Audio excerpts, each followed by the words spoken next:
Усім прывітанне, з вами па-ранейшаму Зміцер Лукашук. Працягваем абмяркоўваць падзею Беларусі і за яе межамі, і працягнем мы гэтае абмеркаванне з нашым гостем, спікерам Координацыйнай рады Артёмом Бруханом. Прывітанне, Артём. Прывітанне, Зміцер, прывітанне, паважаных гледачы і слухачы. Штосьці у вас змянілася такое адчуванне? Ну, акуляры зняў. Просто зняў? Ну, просто сёння такі дзень. Складаны дзень. Ці просто сляза прашыбае ад таго, што адбываецца вакол Координацыйнай рады? Ну, гэта таксама часам, да, стрэсую. Добра, Артём, давайте на ўсё ж таки падрыхтоўка да выбарчай кампаніі. Як вы яе ацэньваеце? Увогуле саму вось гэтую, ну я не ведаю, падрыхтоўку ці не правалілі, ці не спазніліся, ці вот увогуле як вы яе ацэньваеце? Я ацэньваю, што падрыхтоўка, як кажуць, ўсё ідзе па плане, да, то бок згодна з рэгламентам выбары павінны былі адбыцца праз 2 года пасля абрання мінулай Координацыйнай рады, гэта прыкладна май, таму тэрмін быў прызначаны, камісія створана своечасова, змены ў палажэнні былі ўнесены. Што тычыцца часткі звязанай з агітацыяй, піарам кампаніі, ну некаторыя захады зроблены, яна ідзе, але тут больш залежыць ад спісаў, ад кандыдатаў, якія ідуць, наколькі яны правядуць гэтую агітацыйную кампанію. Што тычыцца інфармавання грамадскасці на тэлеграм-канале Координацыйнай рады і даволі адкрытая да камунікацыі старшыня камісіі выбарчай Алена Прыходзька дае каментары, я бачу, і медыа, у тым ліку Еўрарадыё. Таму мне падаецца, у гэтым сэнсе і журналісты, каго цікавіць тэма выбараў у Координацыйную раду, яны могуць атрымаць любую інфармацыю, як кажуць, з первых вуснаў, таму тут гэтай праблемы няма. Уласна, цікавасць ужо больш шырокай грамадскасці, ну паглядзім, як будзе далей, гэта сапраўды залежыць шмат у чым ад кандыдатаў.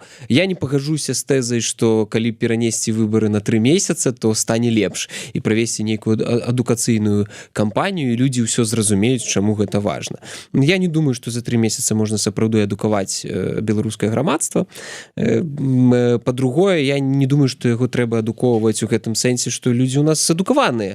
Ну, калі людзі за столькі гадоў не зразумелі, у чым сэнс Координацыйнай рады, то 3 месяца нічога не мяняюць, не зменяць у гэтай сітуацыі. Ну, па-першае, па-другое, я паўтаруся, я не думаю, што у нас людзі дурныя. Гэта, хутчэй, пытанне жадання ці нежадання. А вось, ну, конечно, прасцей за ўсё сказаць, людзі у нас не пісьменныя беларусы, таму іх трэба адукаваць, і вось тады, можа, яны штосьці зразумеюць. Да не ўсё разумеюць, тут просто паўтаруся.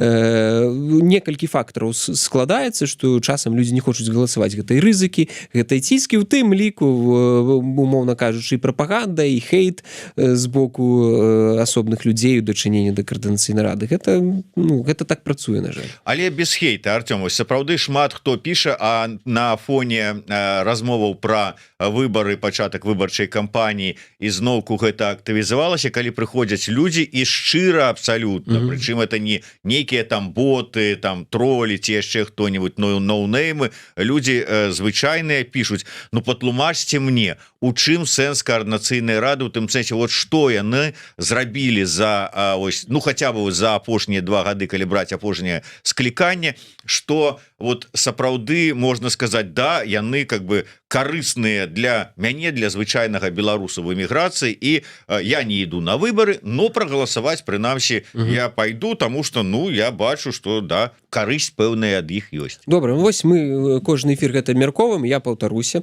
Ёсць 3 галоўных накірунка. Это у нас мы так навучальны працэс такі праводзім. Вось так, тая самая адукацыя, таму ўсё окей. Першы накірунак – гэта міжнародная дзейнасць. Тут шмат што можна казаць, але прадстаўнічасць дэмакратычнага руху беларускага праз прадстаўнічы орган на парламентарным узроўні, яна значна ўзрасла за час гэтай кадэнцыі. Ну, давайте з Зміцер успомнім. Парламенцкая асамблея Рады Еўропы, дзе упершыню фактычна была прадстаўлена дэлегацыя Координацыйнай рады, і праз працу гэтай дэлегацыі, акрамя розных там івентаў і рэзалюцый, галоўнае, што было зроблена, у рэзалюцыю ПАРЭ па стварэнні спецтрыбуналу о агрэсіі Расіі супраць Украіны была унесена зроблена папраўка, якая фактычна унесла Лукашэнку і так званае вышэйшае палітычнае кіраўніцтва Беларусі у гэты спецтрыбунал. Гэта будзе разглядацца. Вось гэта фактычна юрыдычна зафіксаваная рэч. Потым створана дэлегацыя ў кангрэсе мясцовых органах улады.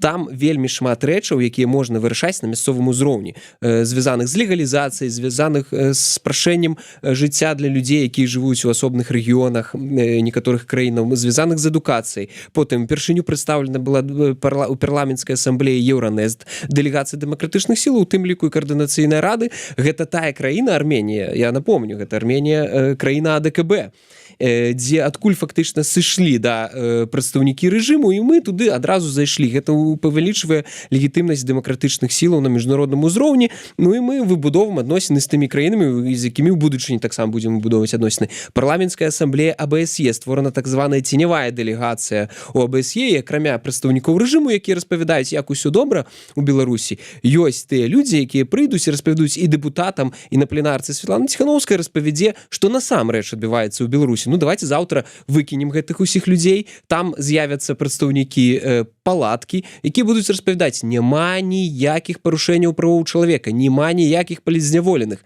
І вось давайте дамовімся, наколькі хутка і ў Польшы перастануць беларусам выдаваць міжнародную ахову. Калі ўсе дэпутаты польскія будуць тут чуць толькі адное. Слухайце, у іх там няма рэпрэсіяў, у іх все добра, адчыняюцца там гэтыя школы і гэтак далей, няма ніякіх рэпрэсіяў, все там добра, навошта нам гэтым беларусам ствараць нейкія дадатковыя умовы знаходжання тут. Ну вось гэта вельмі хутка зменіцца. Вось гэта толькі я прывёл 4 прыклады. Я магу паўгадзіны далей распавядаць. Другі накірунак гэта супраца ў межы ўнутры нашых дэмакратычных сіл у Беларусі. Гэта ўплыў на фармаванне аб'яднанага пераходнага кабінета і слуханне важных публічных падзеяў. Што тычыцца фармавання аб'яднанага пераходнага кабінета, усе прадстаўнікі АПК прайшлі праз слуханне ў каардынацыйнай радзе і атрымалі рэкамендацыю на прызначэнне. Ціханаўская можа прыслухацца, можа не прыслухацца. У дадзеным выпадку яна да ўсіх рэкамендацыяў прыслухалася. Менавіта каардынацыйная рада рэкамендавала прызначыць Алісу Рыжычэнка на пасаду прадстаўніцы па эканомікі. Менавіта каардынацыйная рада Паўла Баркоўскага пасля сыходу Аліны Коўшак, ён быў выконваючы абавязкі. Каардынацыйная рада прапанавала прызначыць яго прадстаўніком. Таксама ўсе астатнія атрымалі гэты мандат даверу ад каардынацыйнай рады падчас кожнагадовых слуханняў. Ну і зразумела, слуханні Святланы Ціханаўскай, якія былі сапраўды падзеі, якія шмат абмяркоўваліся в медыа, і тут на Еўрараду прыходзілі розныя дэпутаты, дэлегаты, дыскутавалі, але яны адбыліся, яны былі цікавыя грамадскасці, там уздымаліся розныя пытанні. Гэта таксама важны вынік. Ну і там іншыя слуханні па справе Весея Верамейчыка, слуханні звязаныя з студэнцтвам. Там шмат што таксама можна пералічваць, але вось ключавое, што я кажу, гэта вось унутры дэмакратычных сілаў, вось гэтая канфігурацыя выбудоўваецца, і гэта зразумела для нашых партнёраў. Яны разумеюць, вось ёсць інстытуты, з якімі мы ўзаемадзейнічаем, і гэта прыводзіць да такой сталай супрацы нават на ўзроўні кансультацыйнай групы Беларусь ЕС, дзе кожны год таксама прадстаўлена каардынацыйная рада не толькі ў асобе спікера, але ў асобе віцэ-спікеркі, як у гэты раз было, ці і прадстаўнікоў іншых фракцый, якія могуць данесці таксама сваю палітычную, у тым ліку пазіцыю альтэрнатыўную ад астатніх прысутных. Гэта магчымасць. Ну і трэці накірунак, гэта штодзённая праца камісіяў унутры каардынацыйнай рады. Гэта адукацыйная камісія, якая дапамагае там у пытаннях студэнтаў. Гэта міжнародная камісія, якая не толькі займаецца міжнароднай супрацай, але і размаўляе з МЗСамі розных краінаў дзеля таго, каб людзям дзесьці хутчэй выдалі візу, дзесьці дапамаглі, дзесьці верыфікавалі. Ну і юрыдычная камісія, якая кансультуе людзей па кожнадзённых пытаннях звязаных і з легалізацыяй у тым ліку, і з візамі, і з іншымі рэчамі. Гэта тое, што не на паверхні, гэта не тое, што моцна піарыцца, але гэта таксама робіцца. Вось гэтыя 3 накірункі, якія даволі хутка паспрабаваў распавесці, ну калі людзям вось гэта нават не патрэбна, ну, наверное, сапраўды ім не патрэбна галасаваць, но яны не бачаць для сабе гэтай важнасці. Мне падаецца, гэтага дастаткова, каб проста прагаласаваць, каб людзям было прасцей потым разумець, што іх прадстаўнікі вырашаюць менавіта іх праблемы і з іх пытацца. Ну і чацвёртае сабе асабіста дадам, вось як ідэя круглага стала, з якой я там часам нашуся, калі, напрыклад, патэнцыйна будуць ці круглы стол, ці перамовы, як хочаце назавіце, павінен будзе нейкі суб'ект прадстаўляць дэмакратычны рух, не просто людзі сабраліся, дамовіліся, а вось мы будзем, а нейкі ўсё ж такі суб'ект. І зразумела, гэты суб'ект могуць быць розныя інстытуты. І калі гэта абраны суб'ект, ну ён узмацнёны, тады можна даносіць пазіцыю большай колькасці людзей, бо зразумела, колькі людзей і каго прадстаўляюць тыя ці іншыя дэлегаты і якія пазіцыі яны даносяць. І менавіта каардынацыйная рада можа ўзгадніць склад дэлегацыі. Вось нават такая практычная рэч, бо калі вы хочаце выйсці з палітычнага крызісу шляхам нейкага дыялогу, да, ці перамоваў, ну вось вам інструмент, каардынацыйная рада таксама. Прэтэнзія наконт невыкананых, там скажем, абяцанняў канкрэтна да вас, Артур. Так. Чаму цягам кадэнцыі не дамагліся стварэння юрыдычнай асобы КР? Артём ставіў сабе гэта ў прыярытэтныя задачы. Такое пытанне, я думаю, што вось да выбараў ужо будзе створана, все будзе добра. Пакуль адзіныя галосныя заклікі да ўдзелу ў выбарах КР прагучалі толькі ад спікера каардынацыйнай рады, АПК і Ціханоўскай. Ці не выглядае так, што самі спісы чакаюць, што ўвага да іх ёсць па змаўчанні? Пытанне да спісаў, але я пагаджуся, што ну ўжо трэба, как бы ідзе кампанія, трэба агітаваць, і астатнія спісы, якія падаліся. Я так разумею, зарэгістраваныя цэнтральнай камісіяй толькі 3 спісы на дадзеным.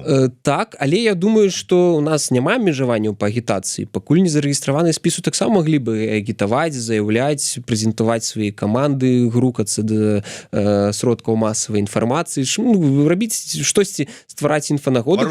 Рушняк, так, гэта ж ну, мала, мне падаецца, я сапраўды згодны, што мала сказаць, што мы ідзем на выбары, галасуйце за нас, і просто апублікаваць там сваю праграму. Ну, трэба працаваць у сацыяльных сетках, у тыктоку, у інстаграме, паўсюль.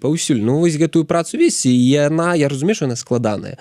Гэта шмат часу адбірае, гэта эмоцыі часам, да, і там і пішуць у каментарах розныя, але гэта трэба рабіць, каб агітаваць людзей. Гэта праца. Дарэчы, я вось таксама дадам да гэтага пытання, таму што Вожык Патрыёт как бы пералічыў спікера КР, АПК і Ціханоўскую, але я вось днямі буквально бачыў такое прэтэнзіі, дыскусію з нагоды таго, што а дзе вы чулі заклікі ад канкрэтна Ціханоўскай, дзе заклікі на яе там старонцы, у яе тэлеграме да галасавання. Было ці не было? Я думаю, што такіх прамых заклікаў да ўдзелу ў галасаваннях пакуль не было. Я спадзяюся, яны будуць, але дзесьці на каналах Светланы Ціханоўскай там ідуць рэпосты, як кажуць, з каардынацыйнай рады дзесьці падсвечваецца. Але так, я думаю, што ну, я бы вельмі чакаў ад яе нейкай заявы, да, што трэба галасаваць, што гэта важна.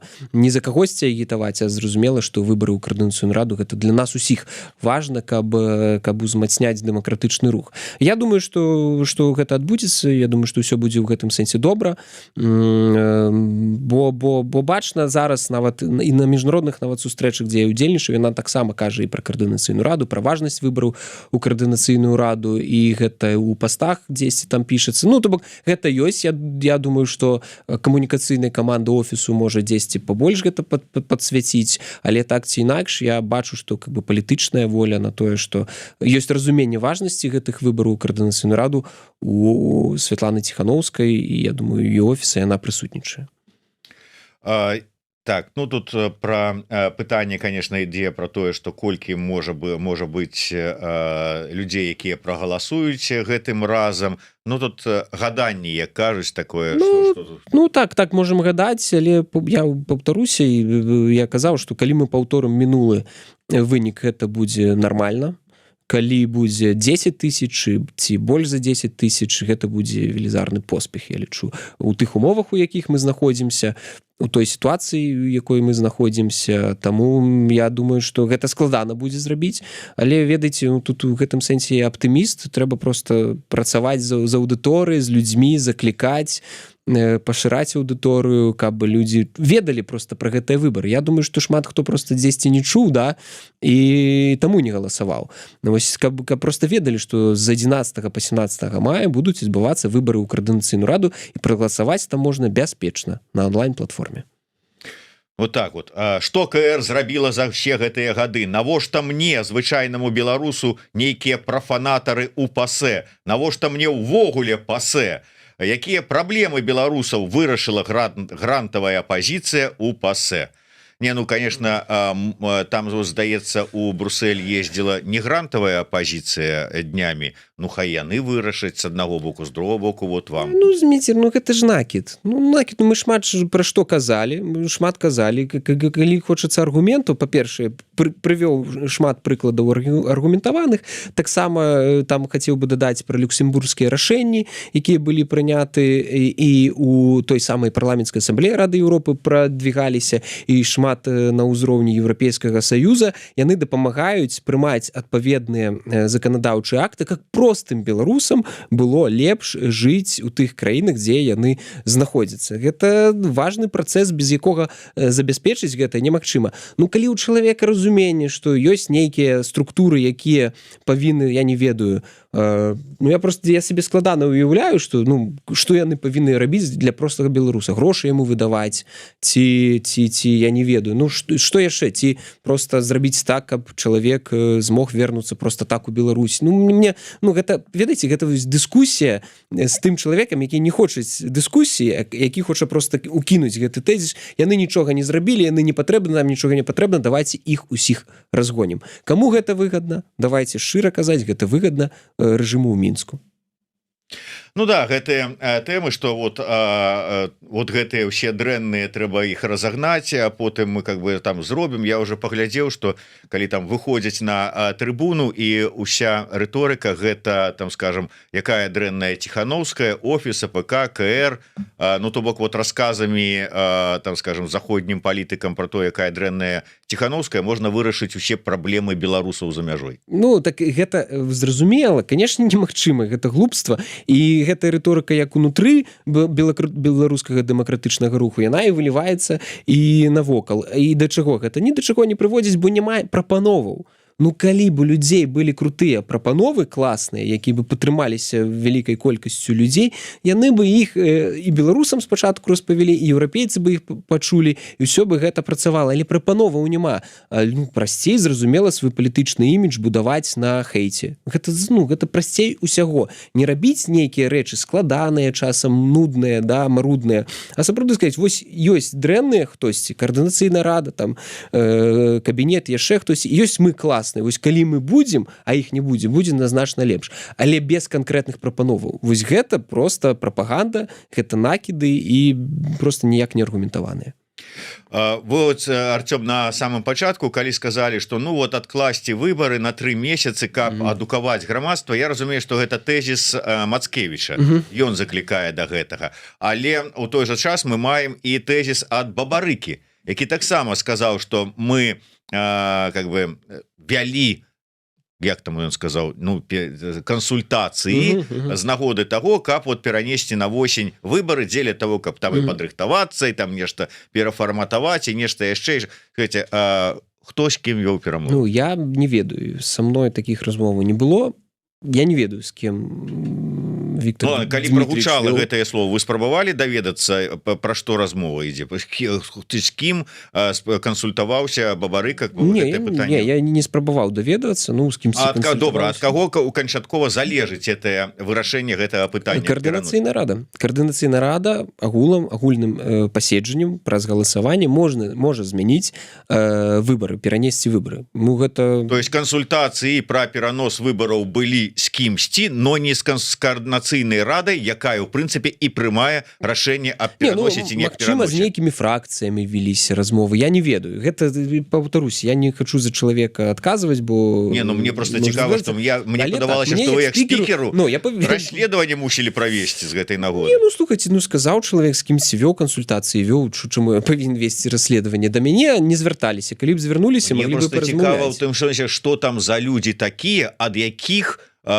можа, на яго думку, залежыць тое, калі прызначаць ці пераносіць дату выбараў. Зміцер, паўтаруся, я не ведаю. Я не ведаю па меркаванні спадара Бабарыка, як гэта працуе. Я не ведаю, таму мне складана каментаваць, бо да мяне і да, напрыклад, да нашай фракцыі, якая там мае большасць мандатаў на фоне іншых фракцыяў, таких кансультацый не вялося наконт пераносу выбараў. Можа, іншыя, я не ведаю. Ну то бок умоўна кажучы, у любым выпадку рашэнне прымаецца каардынацыйнай радай шляхам галасавання і ўсё такое, а как бы нават такой прапановы у каардынацыйную раду афіцыйна не поступала. Не поступала не ад партыі разам, не ад Віктора Дмітрыча, не ад спадара Владзіміра Мацкевіча. Тым не менш, вот я читаю потым па слядах вот гэтых выказванняў як Бабарыкі, так і Мацкевіча, что шэраг там, ну скажем так, людзей, там той же самы Мікола Дзядок падтрымаў там думку Мацкевіча, что варта перанесці. Як вы лічыце, ўсё ж таки можа быць, каб далучыць большую колькасць нейкіх людзей, палітыкаў, структур да удзелу ў выбарах, і сапраўды варта было падумаць аб пераносе? Слухайце, ужо зараз на дадзены момант працэс ужо зайшоў, як кажуць, настолькі далёка, бо ўжо падалося 9 спісаў. Што нам з гэтымі спісамі рабіць, да? Ну то бок шмат чаго было зроблена.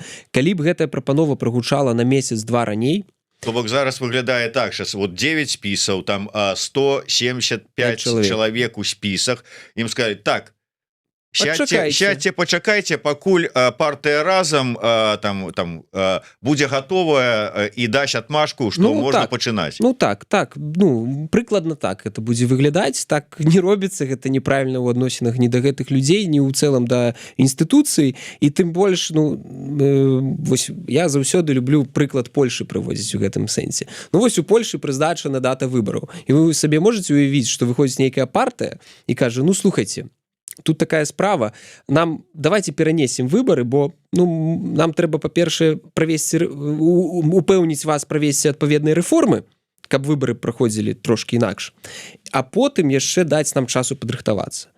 Ну, я разумею, што не зусім правільна цалкам параўноўваць, але выглядае досыць дзіўна. Можна было ўсё ж такі пайсці ў каардынацыйную раду з прапановы гэтай рэформы, гэта ўсё зрабіць.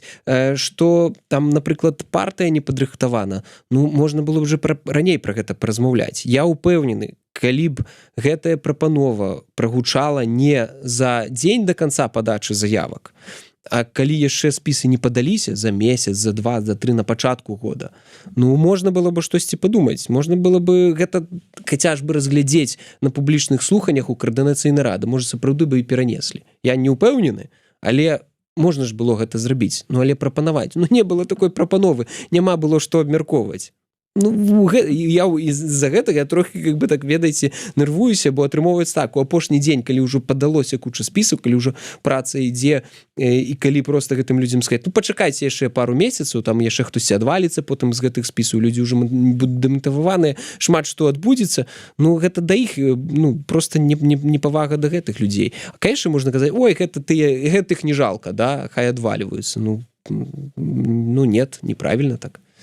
Ну, але ўсё ж таки, вот як вы з палітычнага пункту гледжання ацэньваеце тое, што, ну, добра, там партыя разам, можа быць, на чале з Бабарыкай, яны былі не гатовыя там па розных прычынах там да удзелу ў гэтых выбарах, а тыя, хто ўжо браў удзел, хто працаваў і заявілі, што все, нам вот этого нам этого не трэба. Ну, я уже как бы у нашым, як кажуць, любімым чаце рэфарматарак і рэфарматараў, прывітанне. Я уже пісаў, што мне падаецца, Блок згубіў сваіх хедлайнераў медыйных. Гэта Вадзім Пракоп'еў і Александр Кныровіч, якія сказалі, што яны не пойдуць на выбары ў каардынацыйную раду, а без гэтых лакаматываў медыйных ім проста было бы складана набраць нават тыя там 13 галасоў, якія былі ў мінулы раз. То бок без медыйных лакаматываў Блок бы набраў значна менш галасоў, а навошта ісці, каб у вачах людзей гэта будзе выглядаць так, у іх было спачатку 13 мандатаў, а потым, напрыклад, там 3 ці 5 ці 7, да? Ну, гэта как будзе выглядаць як параза. Хто хоча гэта рабіць? Вось вы кажаце, палітычна. Я думаю, гэта палітычнае такое было рашэнне з іх боку. Што тычыцца фракцыі спадара Рамашэўскага, это тое ж самае. Была ў іх Роза Турбекова, вельмі паважаная, вельмі медыйная фігура, якая на сабе цягнула шмат людзей у спіс. Калі няма іншай такой фігуры, якую бы мог знайсці гэты спіс, гэта мог бы быць Павел Севрыніц, але ён адмовіўся. Ну вось таму зразумела, навошта ісці з рызыкай не прайсці, бо мінулы раз мы памятаем, была такая група, да, кааліцыя там БХД і падаецца яшчэ нейкая партыя, яны нават 3% парога не прайшлі, калі просто называліся як БХД і без медыйных персонаў, і гэта не спрацавала. Тут тая ж самая рызыка, навошта рызыкаваць вось гэтым медыйным і палітычным выклікам для сябе. Ну а ну, вось гэта две фракцыі, якія фактычна маглі бы быць гатовыя, але не пайшлі. Гендерныя квоты, любимая таксама наша тэма. Я так разумею, што падчас гэтых выбараў ось само так, разуменне гендерных квот і патрабаванні да выканання гендерных квот было перафармулявана. Так. І ўвогуле ўзнікла досыць дзіўная сітуацыя, што адзін спісак ледзь не быў адхілены ад рэгістрацыі, таму што там не хапала мужчын. То есть квота была не выканана, гендерная. Так. Что адбываецца? Ну, а как что адбываецца? Ну, правялі палажэнне ў адпаведнасці з рэкамендацыямі рознымі, бо я вось калі з палажэннем працавалі, адзін з экспертаў казаў, што вось менавіта ў шмат якіх парламентах еўрапейскіх менавіта так гэта і зафіксавана, і ў Радзе Еўропы, дарэчы, падаецца менавіта так зафіксавана, што не менш за 40% найменш прадстаўленага полу. Гэта вось пра тую самую гендерную роўнасць у кантэксце того, што не хапіла мужчын. Такі падыход, ён шмат дзе выкарыстоўваецца, і проста яго как бы імплементавалі у нашу рэчаіснасць у каардынацыйнай радзе, у наш рэгламент у палажэнні аб выбарах. Таму ну вось так.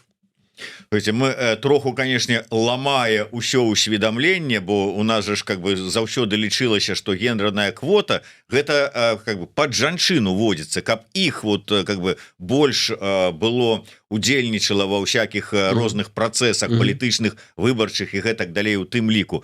А тут мы сутыкнуліся сітуацыі, калі менавіта па гендернай квоце не хапала мужчынаў і ледзь не зарэгістраваны быў как бы спіс. І мы вяртаемся ізноўку да гэтай тэмы. Вот Вожык Патрыёт акурат такі піша: ці не варта пасля выбараў перагледзець гендерныя квоты, бо атрымліваюцца нейкія каруселі.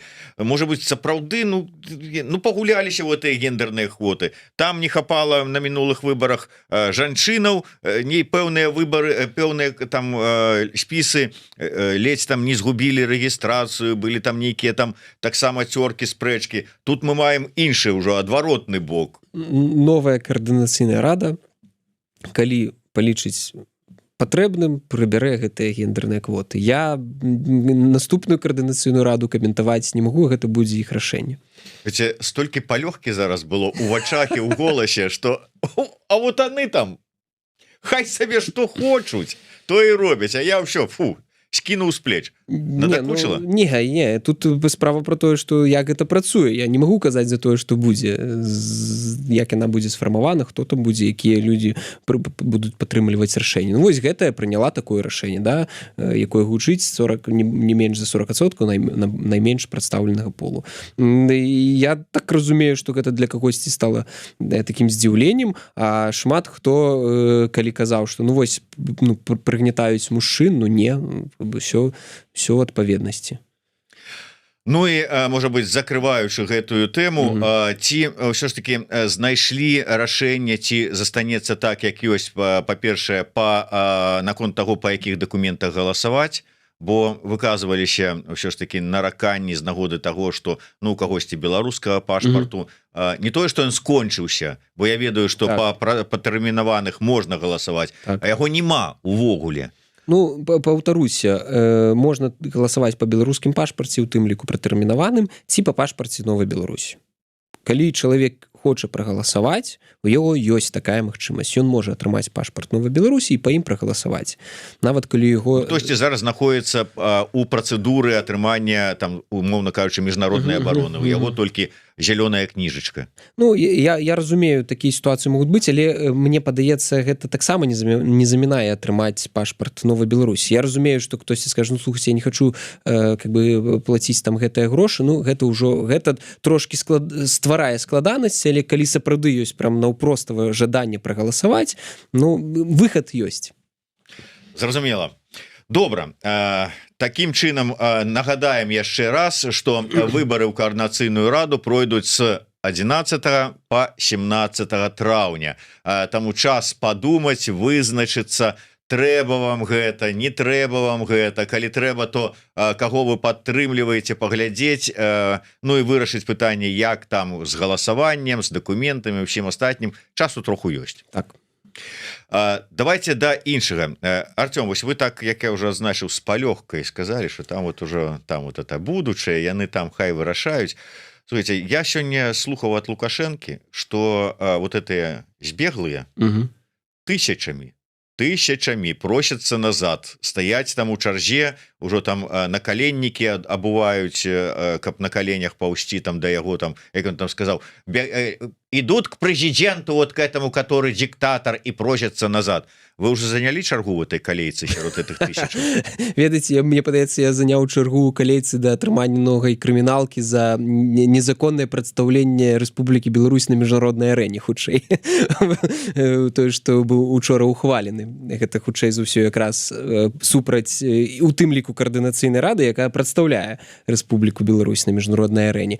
Але мне падаецца, што яго гэтая заява, яна хутчэй звязана з тым, што ён сваёй аўдыторыі спрабуе яе пераканаць, што сапраўды там усе тыя, хто з'ехалі, просто спяць і видяць, як хочуць вернуцца ў Беларусь, гатовыя пакаяцца і гэтак далей.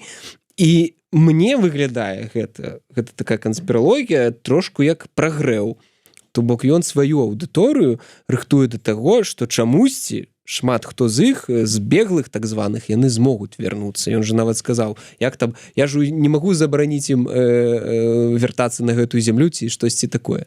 Мне падаецца, гэта выглядае такім чынам, што магчыма, нейкія захады па магчымасці вярнуцца, ну, не для самых такіх вот жорсткіх, яны патрошку пачнуць з'яўляцца. Але гэта просто моя такое, вось я просто не разумею, навошта яму гэта казаць. Ён кожны раз кажа, што там яны пішуць у гэтую камісію, лишь, ну, зразумела, што тысячы не пішуць, ніхто не піша ў гэту камісію. Склад я там, дарэчы, змяніўся. Не працуе, не спрацавала так, як яны хацелі. І трэба ім зараз інакш, бо патрэбны людзі, не хапае людзей, каб працавалі, каб кантакты былі, шмат чаго згубіла Беларусь з вось гэтай палітыкі, якую ён праводзіў па выцісканні людзей з краіны.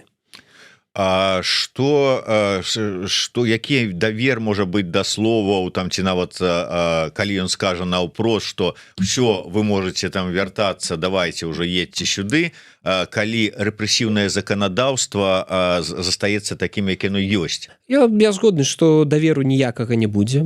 Людзі будуць глядзець на рэчаіснасць, як это будзе адбывацца. То бок калі пачнуць усе бачыць, што няма затрыманняў, там паўгады, да, там, ці год. Калі няма такіх жорсткіх рэпрэсіяў, магчыма, змена заканадаўства, сапраўды дзесьці змягчэнне. Але я сумнеюся, што ён будзе мяняць заканадаўства, шчыра кажучы. Хутчэй можа змяніцца, як кажуць, правапрымянительная практыка. Вось гэта можа быць. Гэта можа быць, але трэба проста глядзець у працяглым часе. Трэба глядзець у працяглым часе, як мінімум паўгады ці год. Што яшчэ адметнага вот вы сваім дасведчаным вокам былога чыноўніка заўважылі ў сённяшнім прамове, выступе Лукашэнкі? Як трымаўся, да каго звяртаўся? Ну, увогуле, што цікавае? Якія, можа быць, там былі закладзеныя нейкія меседжы, якія здольныя счытаць толькі тыя людзі, якімі яны скіраваныя? Ну, вось, паўтаруся, вось той меседж пра беглых, ён якраз быў скіраваны хутчэй для сваёй аўдыторыі, для чыноўнікаў і нейкай ступені, думаю, сілавікоў, там ідэолагаў, прапагандыстаў. Што тычыцца Трампа, ну, ён, як заўсёды, паспрабаваў сабе ўзняць, што вось я там саветы даваў, да мяне прыслухоўваецца, гэта зразумела, але кантэкст цікава, як ён бачыць і разумее правы чалавека. Это вельмі цікава, як он зазначыў, што ну што для мяне правы чалавека? Не патрэбны вам ніякія палітычныя правы, нават грамадскія, вам дастаткова правоў, як кажуць, ну я не ведаю, як у каго. Ну, то бок, каб вы маглі ў паліклініку прыйсці, каб вам трошкі грошай давалі, ну вось вашыя правы, вось гэта я вам забяспечу. То бок, наўпростава прызнаў, што правоў чалавека ў разуменні усеагульным, усесусветным, іх у Беларусі няма і не будзе, бо ён просто не разумее гэтых катэгорыяў. Як гэта нейкія там людзі будуць патрабаваць грамадскіх, а яшчэ больш нейкіх там палітычных правоў. Не для таго яны патрэбны. Яны патрэбны, каб працавалі, як у Карэі паўночнай, яны ж добра там працуюць. І каб маглі, калі захварэюць, падлячыцца трошки ў добрых лякарнях і потым зноў ісці працаваць, каб зарабляць там трошки грошаў. Ну, гэта фантастыка. Вот для шчыра я слухаю, думаю, наўпрост кажа, раней хоць хаваўся, не, а зараз уже просто... Я думаю, што нават не падумаў, што ён кажа. Не падумаў, што как бы просто параўноўвае, вось у нас узровень правоў чалавека, як не ў рабоў, как бы калі паслухаць, беспраўе фактычна, беспраўе то, каб працавалі, як у паўночнай Карэі. Мне падаецца, ему спадабалася там. Слухайте, яшчэ хацеў бы вярнуцца да гэтых словаў пра збеглых, якія там тысячамі з Польшчы просяцца вярнуцца назад. Там далей шла размова пра Статкевіча. То бок, я разумею, яму так заўсёды падабаецца выказаць сябе такім гуманістам. Вось ён уратаваў Статкевіча, але на каго это было скіравана, вот гэтыя словы, як ён уратаваў Статкевіча, які вот прыбег да яго там вот пасля інсульта? Мне падаецца, гэта часткова на міжнародную аўдыторыю і часткова таксама на сваю. Што тычыцца міжнароднай аўдыторыі, ён хацеў просто патлумачыць, што не, гэта не я давёў яго да такой сітуацыі, я яго спас. То бок гэта просто для разумення, бо ўсе ж зразумелі, што адбываецца. Чалавека давялі да інсульта і потым толькі вызвалілі, да? Фактычна там без дакументаў, без нічога. А на сваю аўдыторыю ён просто паспрабаваў, як кажуць, патлумачыць, чаму ён не настаяў, каб Статкевіча выкінуць з краіны. Чаму ён не смог зрабіць так, каб яго выкінулі, як іншых. Бо выглядала так, што Статкевіч яго ў гэтым сэнсе перамог, як моцны чалавек, і не змог ён яго выціснуць з краіны, не змог выкінуць з краіны. І трэба было паказаць, што гэта не Статкевіч Лукашэнку перамог, а Лукашенко такі добры, даў магчымасць і захаваў жыццё Статкевічу. Але гэта, хлусня. Артём, я вярнуся да вот тых, как бы нюансаў па далейшай выбарчай кампаніі Координацыйную раду. Мы закранули тэму, що ж таки, як галасаваць па якіх дакументах. Тут, все зразумела. На жаль, іншых варыянтаў няма, апроч азначаных. Это беларускі пашпарт у любым выглядзе, дзейсны, недзейсны, і пашпарт Новай Беларусі. А тая тэма, якую мы з вами закраналі яшчэ і падчас нашай мінулай сустрэчы, гэта ці магчыма абараніць нейкім чынам падчас выбарчай кампаніі як у спісах, так і ў галасаванні ад агентуры і яе агентаў уплыву. Падчас галасавання, як мы ўжо казалі, адзіная абарона – гэта масавы ўдзел беларусаў. То бок, калі продэмакратычныя беларусы будуць масава ўдзельнічаць у выбарах у Координацыйную раду, то агентура не зможа праз галасаванне толькі сваёй масай прасунуць там ці надаць большасць патрэбным людзям. Так, менавіта так. Што тычыцца ў спісах, зразумела, я думаю, там і журналісты, і кіберпартизаны будуць дзесьці штосьці правяраць. Я думаю, самі спісы праз магчымыя інструменты. А будзе такое, што я не кажу пра тое, што зараз узяць і прагнаць усе там праз умоўныя там дэтэктары лжы усе 175 чалавек, але хаця бы праверыць тых, хто па выніку галасавання будзе трапляць у Координацыйную раду. Праверыць праз дэтэктар лжы? А якія ёсць яшчэ варыянты праверыць? Я не ведаю, якія яшчэ ёсць варыянты праверыць. Слухайце, тэарэтычна можа быць, калі зноў жа наступная Координацыйная рада прыме адпаведнае рашэнне. Я зараз пытаюся ваше бачанне просто, скажем, як эксперта по Координацыйнай радзе. Слухайте, я думаю, што людзі атрымоўваюць давер ад сваіх выбаршчыкаў. Калі чалавек галасуе за кагосьці, да, за нейкі спіс, калі ён не давярае, калі ён лічыць, што там нейкія ёсць падазроныя типы, як кажуць, то ён і не будзе галасаваць. То бок гэтыя людзі атрымалі давер ад сваіх выбаршчыкаў.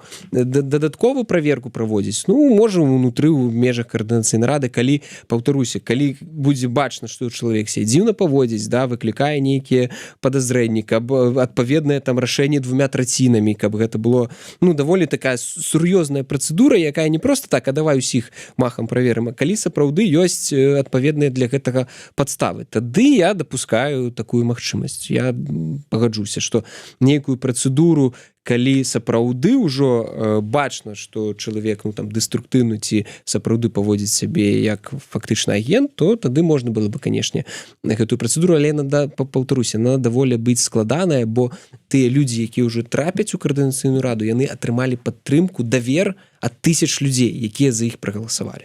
Артём, Мельнікава таксама атрымала падтрымку людзей, так, будучы ў спіску. І што мы атрымалі па выніку? І што мы атрымалі па выніку? Вот, і я чакаю ад вас інсайдаў. Давайте. Няма ніякай новай інфармацыі наконт Анжэлікі. Гэта, паўтаруся, ўсё астатняе гэта спекуляцыя. Пакуль адзінае, што мы можам казаць, мы бачылі фотаздымкі, дзе яна ці жанчына падобная на яе знаходзіцца ў Беларусі ў гэтым трэнажорным зале. А астатні кантэкст, яго ніякага няма. З польскага боку апошні запыт быў толькі афіцыйны, што праводзіцца вось гэтая справа па артыкулу 198, падаецца. Всё, а больш ніякай афіцыйнай інфармацыі у мяне няма.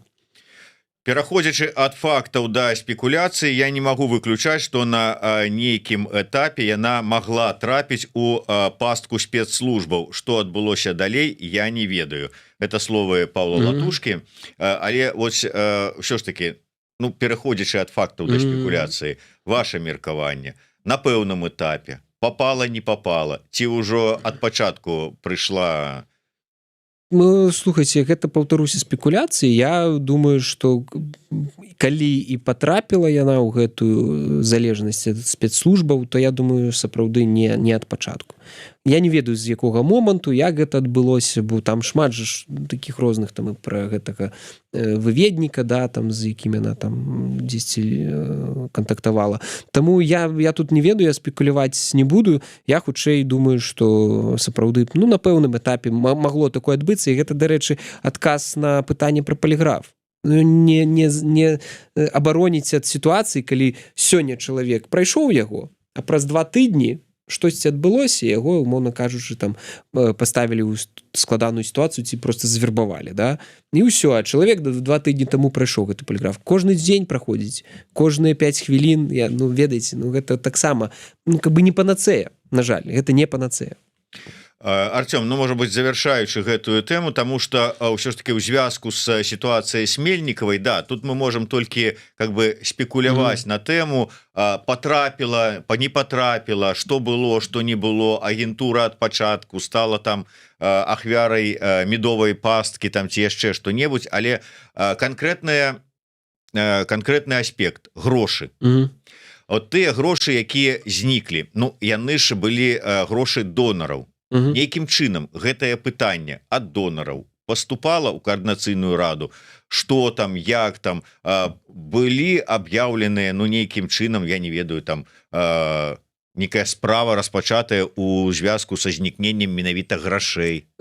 Што тычыцца гэтага, мне інфармацыі наконт таго, донары, ці распачалі яны нейкую справу, ці падалі заяву, я не ведаю, гэта ў іх трэба пытацца, і я не думаю, што яны адкажуць. Для этого ведаць хаця бы трэба, што за яны? Так, гэта, я думаю, што нейкая такая больш-менш канфідэнцыйная рэч. Магчыма, яны зрабілі гэта, я не ведаю, тут спекуляваць не буду. Але пытанні да каардынацыйнай рады, зразумела, на пачатку былі, сапраўды пытанні былі звязаны з менавіта, як будзе потым наступная нейкая падтрымка, якія гарантыі, што яна таксама не знікне, наступная падтрымка, і гэта было забяспечана, таму тут просто зразумелыя былі адпаведныя захады прыняты, звязаныя і са стварэннем бюджэтнай камісіі каардынацыйнай рады, і падпісана дамова з арганізацыяй, якая абслугоўвае зараз каардынацыйную раду. І апошняе, як я і казаў, гэта стварэнне юрыдычнай асобы. Я спадзяюся, суд польскі прыме адпаведнае рашэнне і будзе зарэгістравана асацыяцыя каардынацыйнай рады да новай кадэнцыі каардынацыйнай рады.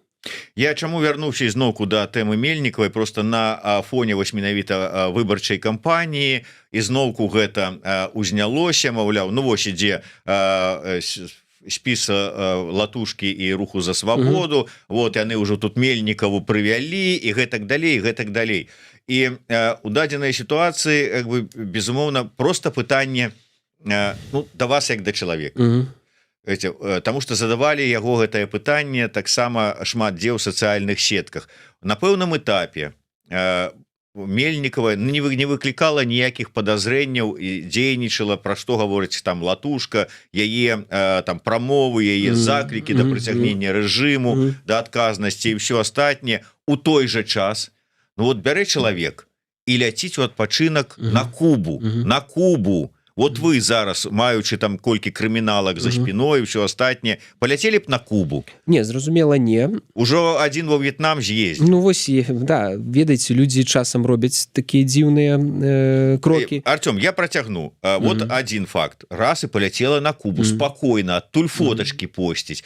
Потым вядома, што яе муж ездзіць перыядычна ў Беларусь. Яна ў Коордынацыйнай радзе. Яна чалавек, да якого... Зміцер, я тут вас пераб'ю. На Кубу яна лётала ў той час, калі яна яшчэ не была ў Коордынацыйнай радзе, і яна нават не была моцна вядома публічная. Яна не была тады яшчэ, мне падаецца, звязана і з кіберпартызанамі.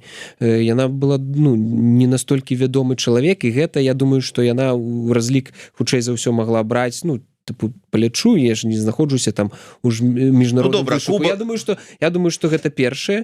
Другое, ёсць краіны, дзе там са сваякамі ніяк ж, калі ў сваякоў няма візы, не сустрэцца. Зразумела, Кубай можна там дзесьці там троху адмыць. А вот нават на момант, калі яна была ў Коордынацыйнай радзе, нават, здаецца, на момант, калі яна ўжо была спікеркай, калі муж ездзіў перыядычна ў Беларусь, там дзяцей там вазіў, ці сам ездзіў, выбачайце мяне, і спакойна вяртаўся. А ты тут фактычна адзін з, не другі, трэці, чацвёрты чалавек у дэмсілах. Просто хацеў бы напомніць, што гэта былы муж. Таксама гэта... У любым выпадку, там і братоў стрыечных бяруць у латушкі, можна, як прыклад. Не, па-рознаму, я разумею, што... Я да таго кажу, што не ўзнікала пытанне, вот у вас асабіста, як гэта так атрымліваецца? Не, ўзнікала, аргумент, што былы муж, ён ж нічога такога не рабіў, яго і не затрымалі. Слухайце, я думаю, што гэта пэўнае пытанне выклікала, але не настолькі, чтоб казаць, слухай, ты 100% агентура, да, і муж, і дзяцей, і дзеці не непаўналетнія, іх таксама бы не затрымалі. То бок, ведаеце, тут гэты аргумент мне не выглядае пераканаўчым, што трэба было біць ва ўсе набаты, якія толькі могуць быць, бо гэта, паўтаруся, былы муж, які, я не ведаю, ці зараз там кантактуе з ёй, не кантактуе, складана ўвогуле казаць пра ступень іх адносінаў.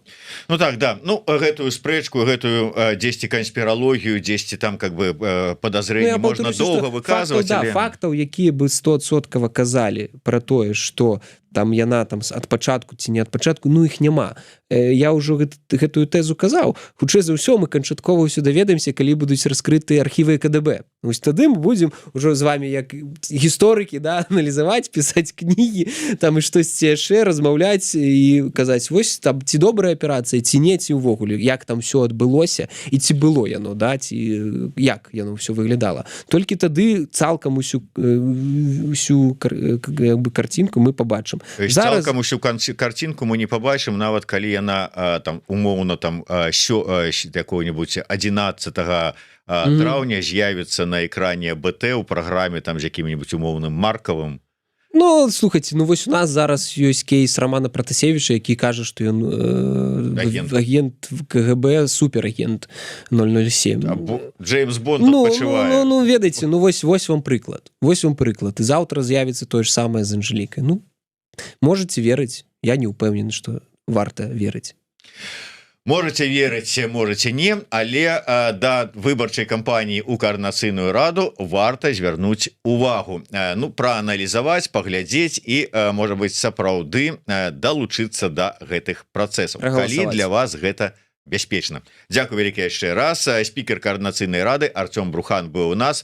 Подписывайтеся на сацыяльныя сеткі Коордынацыйнай рады, НАУ, аб'яднанага пераходнага кабінета і гэтак далей, каб сачыць за інфармацыяй. А лепш за ўсё подпісацца на YouTube канал Еўрарада. Дакладна будзеце ў курсе ўсіх падзеяў. Да сустрэчы. Жыве Беларусь.